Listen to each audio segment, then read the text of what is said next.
Hi മക്കളെ, നമസ്കാരം. എന്തെല്ലാണ് വിശേഷങ്ങൾ?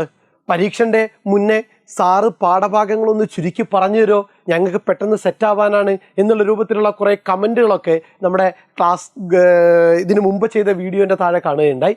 അത്തരത്തിലൊരു ക്ലാസ്സുമായിട്ട് എല്ലാ പാഠഭാഗങ്ങളും ഒരു 10-20 മിനിറ്റിനുള്ളിൽ നിങ്ങളുടെ കയ്യിലേക്ക് കിട്ടുന്ന രൂപത്തിലുള്ള ചെറിയ ചെറിയ പാഠസംഗ്രഹങ്ങളും ആ പാഠഭാഗത്തിൽ നിന്ന് ചോദിക്കാൻ സാധ്യതയുള്ള അല്ലെങ്കിൽ ആ പാഠഭാഗത്തിനെ നമുക്ക് സെറ്റാക്കി നിർത്താനുള്ള ഒരു ചോദ്യോത്തരങ്ങളും ഉൾപ്പെടുന്ന ഒരു സെക്ഷനാണ് ഇപ്പോൾ നമ്മൾ ചെയ്യാൻ പോകുന്നത്. അപ്പോൾ എല്ലാ കുട്ടികളും എന്ത് ചെയ്യുക, വീഡിയോ കാണുന്ന എല്ലാവരും ഒന്ന് ലൈക്ക് ചെയ്തേക്കുക, സബ്സ്ക്രൈബ് ചെയ്യാത്ത ആരെങ്കിലും ഉണ്ടെങ്കിൽ സബ്സ്ക്രൈബ് ചെയ്തേക്കുക, മാക്സിമം ഫ്രണ്ട്സിൻ്റെ ഇടയിലേക്ക് എന്ത് ചെയ്യുക, ഈ വീഡിയോ ഷെയർ ചെയ്യുക. ഓക്കെ, സെറ്റാണല്ലോ? സെറ്റ്. ഓക്കെ, കണ്ണാടി കാൺമോളവും എന്നുള്ള പാഠഭാഗമാണ് എഴുത്തച്ഛൻ്റെ നമ്മുടെ മലയാളത്തിലെ ആദ്യത്തെ ചാപ്റ്റർ, എഴുത്തച്ഛൻ്റെ കണ്ണാടി കാൺമോളവും എന്നുള്ള പാഠഭാഗം. നമുക്ക് പാഠസംഗ്രഹത്തിലേക്ക് വരാം. സമയം നമുക്ക് ഒട്ടും കളയാനില്ല. നോക്കുക, മഹാഭാരതം സംഭവ പർവ്വത്തിലെ ശകുന്തളോപാഖ്യാനമാണ് ഈ പാഠസംഗ്രഹം. ഏത് പാഠഭാഗത്തിൻ്റെ? കണ്ണാടി കാൺമോളവും എന്നുള്ള പാഠസന്ദർഭം.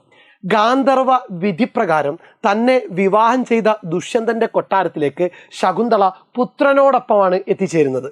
ദുഷ്യന്തൻ ശകുന്തളയുമായുള്ള പൂർവ്വബന്ധം മറന്നുപോയതിനാൽ അവളെ കെട്ടവൾ എന്ന് കരുതി ആക്ഷേപിക്കുന്നു. കെട്ടവൾ ചീത്ത സ്ത്രീയായിട്ട് കണ്ട് ആക്ഷേപിക്കുന്നു.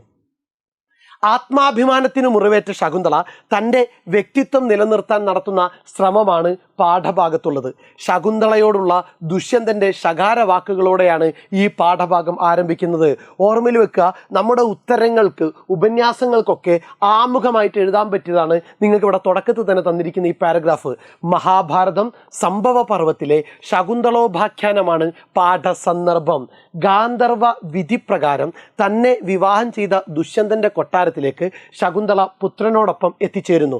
ദുഷ്യന്തൻ ശകുന്തളയുമായുള്ള പൂർവ്വബന്ധം മറന്നുപോയതിനാൽ അവളെ കെട്ടവൾ എന്ന് കരുതി ആക്ഷേപിക്കുന്നു. ആത്മാഭിമാനത്തിന് മുറിവേറ്റ ശകുന്തള തൻ്റെ വ്യക്തിത്വം നിലനിർത്താൻ നടത്തുന്ന ശ്രമമാണ് കാവ്യഭാഗത്തുള്ളത്.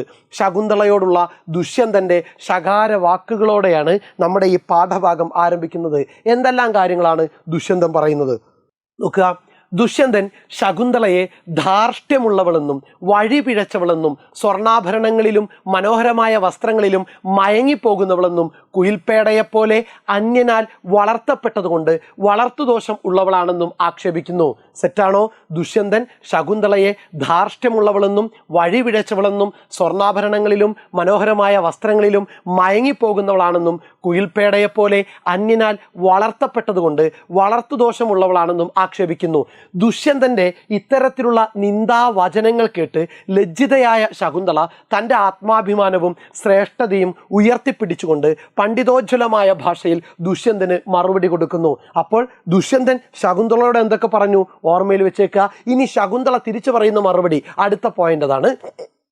അന്യരുടെ കടുകുമണി പോലെയുള്ള ദോഷങ്ങൾ പോലും കണ്ടെത്തുന്ന ദുഷ്യന്തൻ തന്നെ വലിയ ദോഷങ്ങൾ തിരിച്ചറിയുന്നില്ലെന്നും കേവലം ഭൂമിയിൽ മാത്രം സഞ്ചരിക്കാൻ കഴിയുന്ന ദുഷ്യന്തൻ്റെ ജന്മത്തെക്കാൾ ശ്രേഷ്ഠമാണ് ഭൂമിയിലും ആകാശത്തിലും ഒരുപോലെ സഞ്ചരിക്കാൻ സാധിക്കുന്ന തൻ്റെ ജന്മമെന്നും ശകുന്തള പറയുന്നു.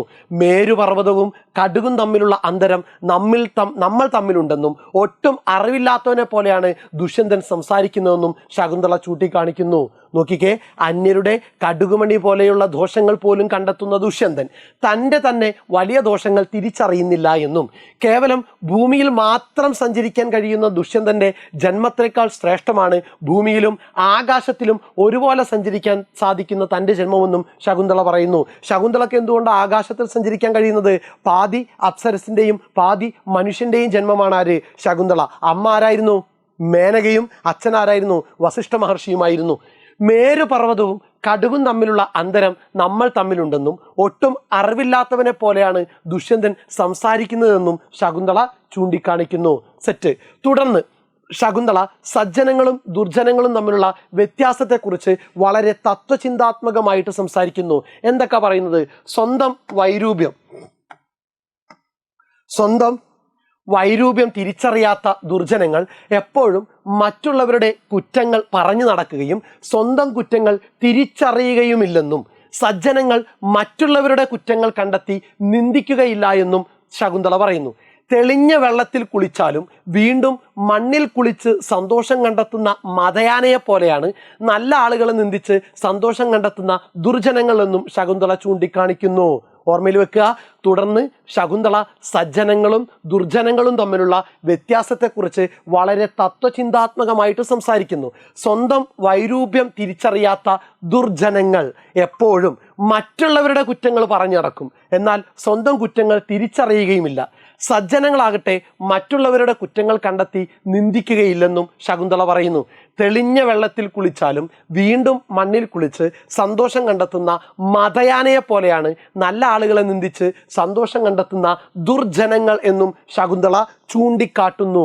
ഓക്കെ, ഇത്തരത്തിൽ സത്യധർമ്മങ്ങൾ വെടിഞ്ഞ പുരുഷനെ ക്രുദ്ധനായ സർപ്പത്തേക്കാൾ പേടിക്കണമെന്നും ഇത്തരത്തിൽ സത്യധർമ്മങ്ങൾ വെടിഞ്ഞ പുരുഷനെ ക്രുദ്ധനായ സർപ്പത്തേക്കാൾ പേടിക്കണമെന്നും അറിവില്ലാത്തവനായ അവനോട് പണ്ഡിതന്മാർ ശുഭ അശുഭ കാര്യങ്ങൾ പറഞ്ഞാൽ അതിൽ നിന്ന് അശുഭം മാത്രമേ അവൻ ഗ്രഹിക്കുകയുള്ളൂ എന്നും പാലും വെള്ളവും കലർത്തി നൽകിയാൽ അതിൽ നിന്ന് അരയന്നം പാല് മാത്രം വേർതിരിച്ചു കുടിക്കുന്നത് പോലെ മനസ്സിൽ നന്മയുള്ളവർ നല്ല കാര്യങ്ങൾ പെട്ടെന്ന് ഗ്രഹിക്കുമെന്ന് ശകുന്തള ദുഷ്യന്തനോട് മറുപടി പറയുകയും ചെയ്യുന്നു.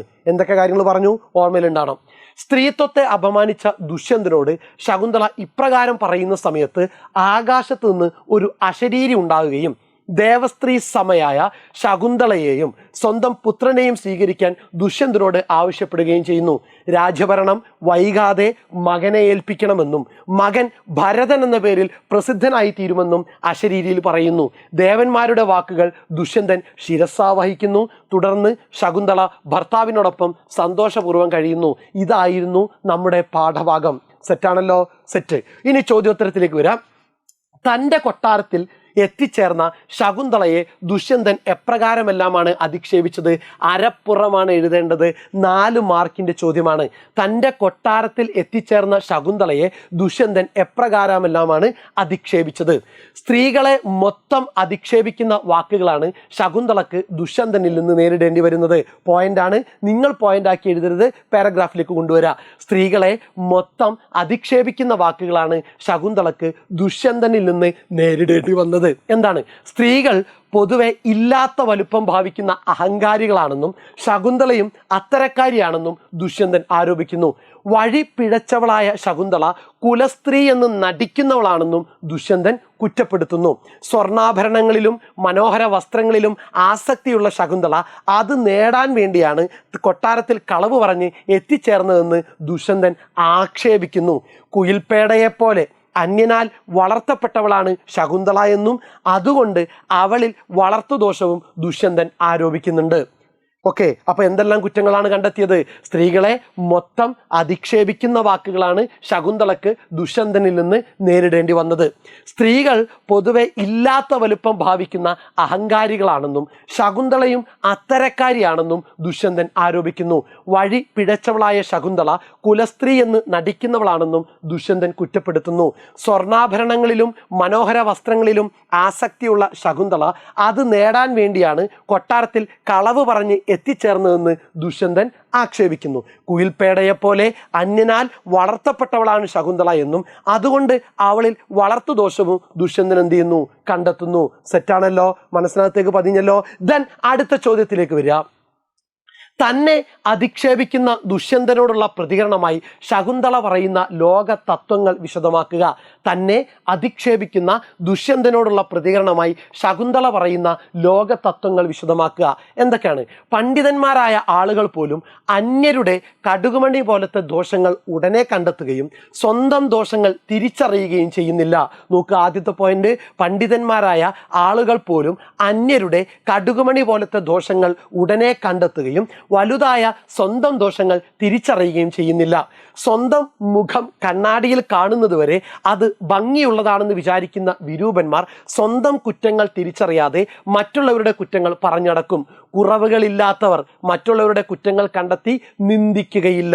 തെളിഞ്ഞ വെള്ളത്തിൽ കുളിച്ചാലും വീണ്ടും മണ്ണിൽ കുളിച്ച് സന്തോഷം കണ്ടെത്തുന്ന മതയാനയെ പോലെയാണ് നല്ല ആളുകളെ നിന്ദിച്ച് സന്തോഷം കണ്ടെത്തുന്ന ദുർജനങ്ങൾ. സത്യധർമ്മങ്ങൾ വെടിഞ്ഞ പുരുഷനെ ക്രുദ്ധനായ സർപ്പത്തേക്കാൾ പേടിക്കേണ്ടതുണ്ട്. സത്യധർമ്മങ്ങൾ വെടിഞ്ഞ പുരുഷനെ ക്രുദ്ധനായ സർപ്പത്തേക്കാൾ പേടിക്കേണ്ടതുണ്ട്.